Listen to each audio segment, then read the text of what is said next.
तो गाइस आपने hike messenger का नाम तो सुना ही होगा और एक टाइम ऐसा हुआ करता था कि ये ऐप व्हाट्सएप किलर बनती जा रही थी और इस ऐप को लॉन्च किया गया था 2012 में। और क्या आपको पता है रिसेंटली इस ऐप को ख़त्म कर दिया गया है, यानी कि 2021 में हाइक मैसेंजर को ख़त्म कर दिया गया है। यानी कि आज की डेट में अगर आप इस ऐप को डाउनलोड करने का ट्राई करोगे तो आपको वो प्ले स्टोर पर नहीं मिलेगी, और अगर आपके पास ये ऐप पहले से है तो उसके सर्वर्स वगैरह भी काम नहीं करेंगे, तो आपकी ओवरऑल ऐप नहीं चलेगी। एंड ये एक थोड़ी सी इंटरेस्टिंग सी बात हो जाती है कि आज के टाइम में जो सबसे ज़्यादा पॉपुलर ऐप है वो है व्हाट्सएप मैसेंजर। और रिसेंटली व्हाट्सएप के अंदर इतने सारे इश्यूज आ रहे हैं कि लोग व्हाट्सएप से दूर भाग रहे हैं और दूसरे ऐप्स पर शिफ्ट हो रहे हैं, जैसे कि टेलीग्राम और सिग्नल। और अगर हम एक इंडियन ऐप के बारे में बात करें तो वहाँ जाता है हाइक मैसेंजर। और हाइक मैसेंजर अपने स्टिकर्स और अपने ओवरऑल फीचर्स के लिए काफ़ी ज़्यादा फेमस था, लेकिन क्यों अब ये कंपनी कंप्लीटली फेल हो चुकी है और हमें हाइक मैसेंजर ऑल्टरनेटिव ऐप्स की जो लिस्ट होती है उसमें देखने को नहीं मिल रही है।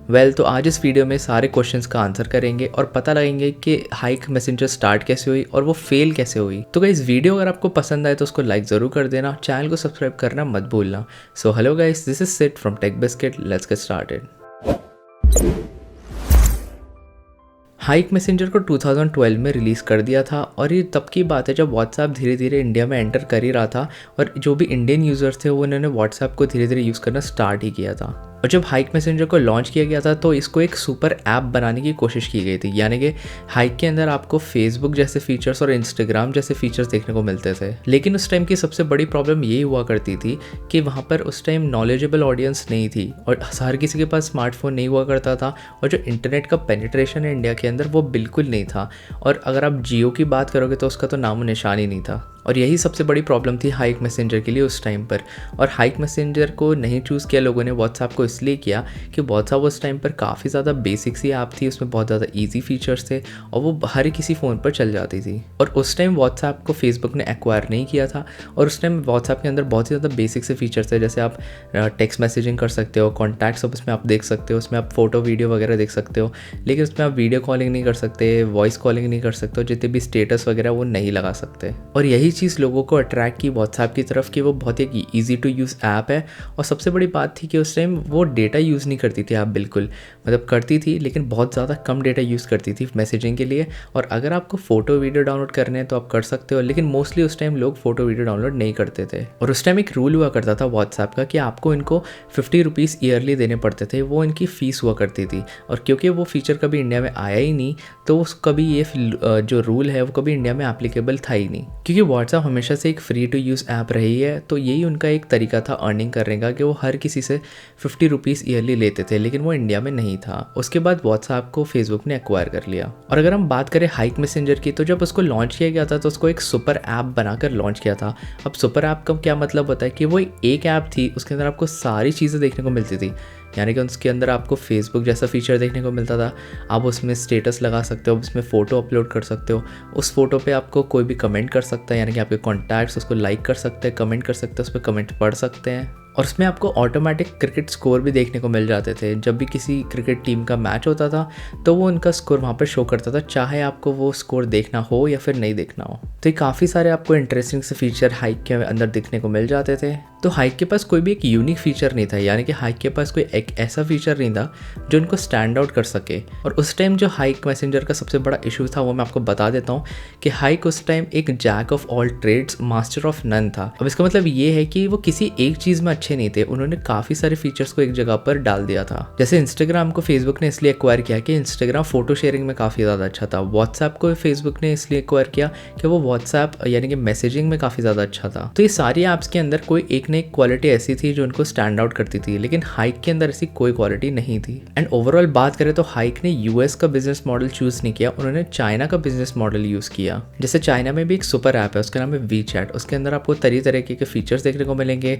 उसके अंदर आपको सारे सोशल मीडिया के फीचर्स देखने को मिलेंगे, उसमें भी आप कमेंट कर सकते हो, फोटो वीडियो सब कर सकते हो। लेकिन चाइना की स्टोरी कंप्लीटली डिफरेंट थी। चाइना में आपको एडवांस फ़ोन देखने को मिलते थे, वहाँ पर सारे लोग एक्सपेंसिव फ़ोन्स बाय कर सकते थे और उनके जो फ़ोन्स की स्पेसिफिकेशन है वो भी हमको अच्छी देखने को मिलती थी, और वहाँ पर जो इंटरनेट का यूसेज था वो बहुत ज़्यादा पॉपुलर था, इसलिए वहाँ पर जो वीचैट ऐप है वो काफ़ी ज़्यादा हिट कर गई। और एक और बात, चाइना में क्योंकि व्हाट्सएप बैन है तो वहाँ पर कोई ऑल्टरनेटिव ऐप उसकी जगह नहीं ले पाई, एंड यही सेम मॉडल हाइक ने इंडिया में चलाने की कोशिश की, जो कि फेल हो गया, क्योंकि इंडिया में तब इतने सारे एडवांस फ़ोन नहीं हुआ करते थे और हर किसी के पास उस टाइम इंटरनेट नहीं था, और जितने भी फ़ोन्स हुआ करते थे उस टाइम वो बहुत ज़्यादा स्लो थे, तो उस टाइम पे हाइक उस सारे फ़ोन्स पर रन इतनी ज़्यादा स्मूथली नहीं करती थी। और हाँ, हाइक ज़्यादा डेटा यूज़ करती थी इन कंपैरिजन टू व्हाट्सएप, तो ये भी एक बहुत बड़ा रीज़न था कि लोग उस टाइम हाइक पर इतनी जल्दी स्विच नहीं कर रहे थे। और अगर हम 2016 की बात करें जहाँ पर जियो की सुनामी आई थी, तो वहाँ पर हर किसी सर्विस ने यानी कि हर किसी ऐप ने अपनी एक लाइट वर्जन निकाला था,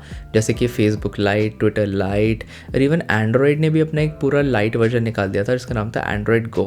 और क्योंकि हाइक एक हैवी ऐप थी और वो अफोर्डेबल फ़ोन्स पे इतनी ज़्यादा स्मूथली रन नहीं करती थी, इसलिए इतने सारे लोगों ने उसको पसंद नहीं किया, इसलिए उसका जो यूज़र बेस था वो उतना ज़्यादा बढ़ नहीं पाया। एंड 2016 के अराउंड हाइक का एक यूनिक फीचर रह गया था जो किसी भी ऐप के अंदर नहीं था, वो थे उसके स्टिकर्स। लेकिन उसी के बाद आपको हर एक ऐप के अंदर स्टिकर सपोर्ट देखने को मिल गया, चाहे वो फेसबुक, इंस्टाग्राम, व्हाट्सएप, टेलीग्राम, कोई भी ऐप हो उसके अंदर आपको स्टिकर का सपोर्ट देखने को मिल जाएगा। और जब ये फीचर्स ऑलमोस्ट सारी ऐप के अंदर देखने को मिलने लगे तो जितने भी हाइक के यूज़र्स थे वो टेलीग्राम पे शिफ्ट होने लगे, क्योंकि टेलीग्राम के अंदर आपको बेटर सिक्योरिटी देखने को मिलती है और उसके कुछ यूनिक फीचर्स हैं जो आपको हाइक के अंदर देखने को नहीं मिलते, और वहाँ पर आपको स्टिकर्स भी देखने को मिलते हैं। एंड 2016 के बाद भी हाइक ने अपने काफ़ी सारे प्रमोशंस किए, चाहे वो टीवी पे हो, रेडियो पर हो, चाहे वो बड़े बड़े होर्डिंग्स पे हो, न्यूज़पेपर हो, लेकिन फिर भी वो उस चीज़ से रिकवर नहीं कर पाई। और क्योंकि वो इतना अच्छा परफॉर्म नहीं कर पाई 2016 के बाद, वो एक मेन स्ट्रीम ऐप नहीं बन पाई, वो एक अंडररेटेड ऐप बनकर ही रह गई। और जो हाइक एप्लीकेशन की प्रॉब्लम थी वो ये थी कि वो किसी एक चीज़ में अच्छा नहीं होना चाहते थे,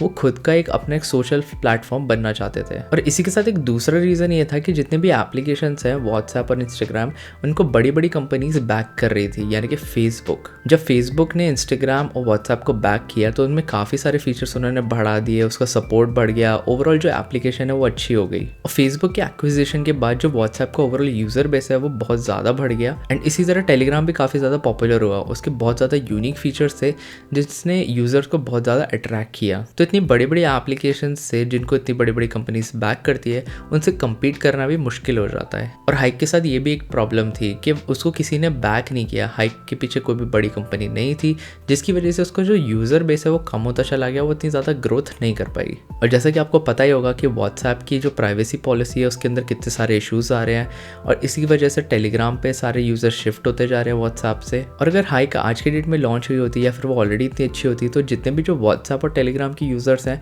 वो सारे हाइक पर शिफ्ट हो जाते हैं आज की डेट में। और क्योंकि हाइक एक इंडियन ऐप है तो उसका भी थोड़ा सा फ़र्क पड़ता है। आपको अभी ये ऐप प्ले स्टोर पे भी देखने को नहीं मिलेगी, और अगर आपके पास ये ऑलरेडी ऐप है तो उसके सर्वर्स भी डाउन होने वाले हैं। हो सकता है जनवरी एंड या फिर फरवरी के अंदर इसके सर्वर कम्प्लीटली शट डाउन हो जाए। लेकिन अब एक इंटरेस्टिंग बात ये हो जाती है कि हाइक की स्टोरी इंडिया के अंदर अभी ख़त्म नहीं हुई है।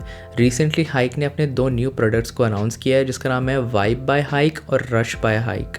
तो ये जो दोनों ऐप्स हैं इनके कंसेप्ट थोड़े अलग हैं। एक ऐप है जिसके अंदर आप सारे लोगों से बात कर सकते हो, दूसरी जो ऐप है उसके अंदर सिक्योरिटी पर काफ़ी ज़्यादा ध्यान दिया गया है, और तो और इन दोनों ही ऐप्स के अंदर आपके जो फेक प्रोफाइल होती है उनको ख़त्म करने के ऊपर बहुत ज़्यादा फोकस किया है। तो वाइब बाय हाइक और जो रश बाय हाइक है ये हमको फ्यूचर में देखने को मिलेंगे। अभी ये लॉन्च नहीं हुए हैं, इनकी सिर्फ अभी अनाउंसमेंट ही हुई है। और जो मेन हाइक ऐप है वो तो अभी बंद हो चुकी है, लेकिन जो कंपनी है इन दोनों ऐप्स पर अब फोकस करेगी। और अभी देखने वाली बात होगी फ्यूचर के अंदर कि ये दोनों ऐप्स कैसी परफॉर्म करती है इंडिया के अंदर। और आई थिंक हाइक को अपने दोनों प्रोडक्ट्स को जल्दी से जल्दी रिलीज़ कर देना चाहिए, क्योंकि लोग अभी भी व्हाट्सएप से टेलीग्राम या फिर सिग्नल पर शिफ्ट हो रहे हैं। तो अगर ये दोनों प्रोडक्ट्स लॉन्च हो जाते हैं तो हो सकता है उस पर काफ़ी ज़्यादा पॉजिटिव फ़र्क पड़े।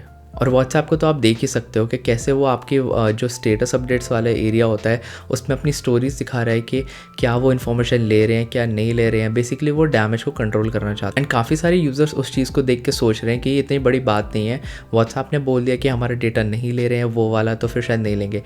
गाइज ये एक्चुअली काफ़ी ज़्यादा बड़ी बात है प्राइवेसी की अगर हम पॉइंट ऑफ व्यू से देखते हैं तो। एनीवेज देखते हैं हाइक के जो न्यू प्रोडक्ट्स हैं वो कम्प्लीटली हिट हो पाते हैं इंडिया के अंदर या फिर नहीं होते हैं, या फिर कोई एक और न्यू ऑल्टरनेटिव ऐप आती है इंडिया के अंदर। तो गाइज आपको अगर ये वीडियो थोड़ी सी भी इन्फॉर्मेटिव लगे तो प्लीज़ आप इसको अपने फ्रेंड्स और फैमिली के साथ शेयर ज़रूर करना, और नीचे अगर आपको कोई भी क्वेश्चन हो तो आप कमेंट्स के अंदर पूछ सकते हो। तो इस वीडियो को ज़रूर लाइक करना, और चैनल को अगर आपने सब्सक्राइब नहीं किया है तो वो ज़रूर कर लेना। So guys that's it for this video. Have a nice day and I will see you guys in the next one.